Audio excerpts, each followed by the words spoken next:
கடலூர் மாவட்டம் பண்ருட்டி அருகே வீட்டில் சட்டவிரோதமாக ரேஷன் பொருட்களை மறைத்து வைத்து விற்பனை செய்து வந்த பெண் தற்போது கைது செய்யப்பட்டிருக்கிறார். அண்மை தகவலாக நாம் பார்த்துக் கொண்டிருக்கிறோம். குடிமைப் பொருள் வழங்கல் குற்ற புலனாய்வு பிரிவு போலீசார் விசாரணை மேற்கொண்டதில் இந்த விஷயமானது அம்பலமாகியிருக்கிறது. வீட்டில் பதுக்கி வைத்து விற்பனையில் ஈடுபட்ட சாந்தி என்ற நபரை பிடித்து விசாரணை மேற்கொண்டு வருவதாக அண்மை தகவல்கள் கிடைக்கப்பெற்றிருக்கின்றன.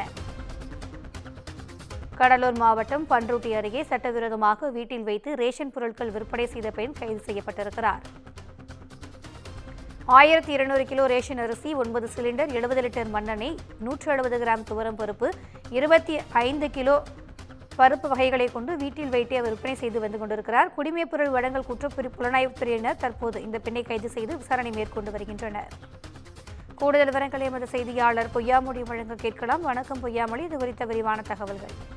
வணக்கம் திவ்யா. கடலூர் மாவட்டம் பண்ருட்டியைச் சேர்ந்த எல்லன்புரம் பகுதியில் சட்டவிரோதமாக அதிக அளவில் ரேஷன் பொருட்கள் பதுக்கி வைத்து விற்பனை செய்யப்பட்டு வருவதாக புகார் எழுந்துள்ளது.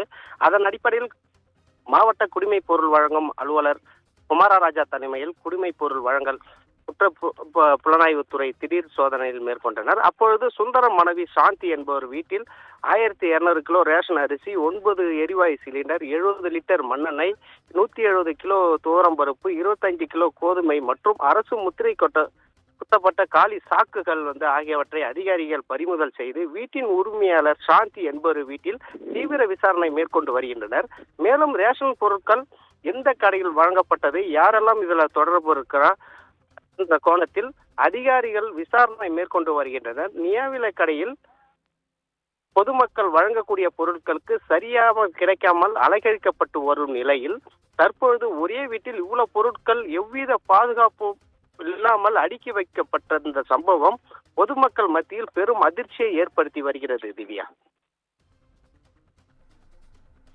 கூடுதல் விவரங்களுக்கு நன்றி பொய்யாமொழி.